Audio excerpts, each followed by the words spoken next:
నమస్తే. మూసీ సుందరీకరణ వల్ల హైడ్రా చేస్తున్న ఈ కూల్చివేతల వల్ల సామాన్య ప్రజలందరూ కూడా చాలా ఇబ్బందులు పడుతున్నారు, బాధపడుతున్నారు, క్షోభ పడుతున్నారు. ఇండ్లు పోతున్నాయి, వాళ్ళ జ్ఞాపకాలు పోతున్నాయి, వాళ్ళ జీవితాలే పోతున్నాయి అనే బాధలో వాళ్ళు హైడ్రాకి గాని, ఈ కూల్చివేతలకి, ఇండ్ల కూల్చివేతలకి వాళ్ళు తప్పకుండా అపోజిట్ చేస్తున్నారు. చేస్తారు గూడా. అయితే ప్రభుత్వాలు ప్రజల జీవితాన్ని బెటర్ జేయడానికున్నాయా? లేకుంటే కష్టాలు పెట్టడానికున్నాయా? అనేది మనం ప్రశ్నించుకోవాలి. గతాలు ఎప్పుడో ప్రభుత్వాలు చేసిన తప్పులు, గత పాలకులు చేసిన తప్పుల వల్ల వాళ్ళకక్కడ పర్మిషన్స్ రావడం, ఇల్లు కట్టుకోవడం.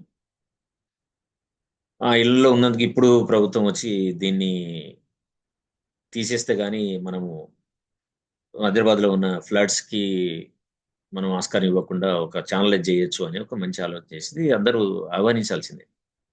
కరెక్టే గాని ఆ ఇల్లులో నివసిస్తున్న వాళ్ళది తప్పులు ప్రభుత్వాలది ఉంది. అలాగే పాలకులది ఉంది. అలాగే ప్రజలు గూడా ఉంది.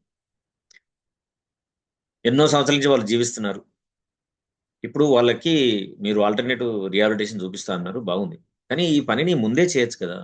వాళ్ళందరినీ వాళ్ళందరినీ ఒక సానుకూల దృక్పథాన్ని తీసుకొచ్చేందుకు మీటింగులు పెట్టి, వాళ్ళందరికి అర్థం చేయించేటట్టు చేసి, కొంచెం సమయం ఇచ్చి, ఆ తర్వాత వాళ్ళని అక్కడికి తీసుకెళ్ళి, వాళ్ళని చేర్పించి, వాళ్ళకి అన్ని సౌకర్యాలు కుదిరిన తర్వాత చేస్తే ప్రజల్లో ఇంత అభద్రత, ఇంత దుఃఖం, ఇంత బాధ రాకుండా ఉండేందుకు అవకాశం ఉంటది కదా!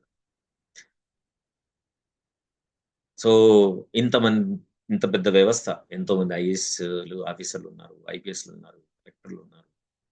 తర్వాత దానికి సంబంధించి ఆర్‌డీఓలున్నారు, తహసీల్దార్‌లున్నారు, మున్సిపాలిటీ ఉంది.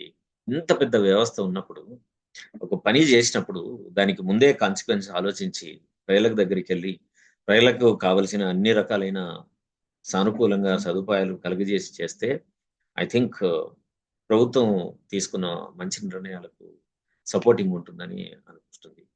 ప్రభుత్వాలు గాని, అధికారులు గాని గుర్తించాల్సిందేంటంటే ప్రభుత్వాలున్నది ప్రజలకు మంచి జేయడానికి, ప్రజలకు సానుకూలంగా ఉండడానికి, ప్రజలకి బెనిఫిట్‌గా వచ్చే జీవనాన్ని అందించడానికి మాత్రమే ఉందని తప్ప కష్టాలు పెట్టడానికి, హింసించడానికి, ఇబ్బంది పెట్టడానికి కాదనే విషయాన్ని గుర్తించి ప్రజలకి ఒక సపోర్ట్ సిస్టమ్‌గా ఉండాలని కోరుకుంటూ, ప్రజలు కూడా ప్రభుత్వాలు చేసే మంచి పనులకు సానుకూలంగా ఆలోచించి ఆ రకంగా ఉంటే బావుంటుందని, సంక్షోభం రాకుండా సానుకూలంగా అన్ని పనులు ముందుకెళ్తాయని అనిపించింది.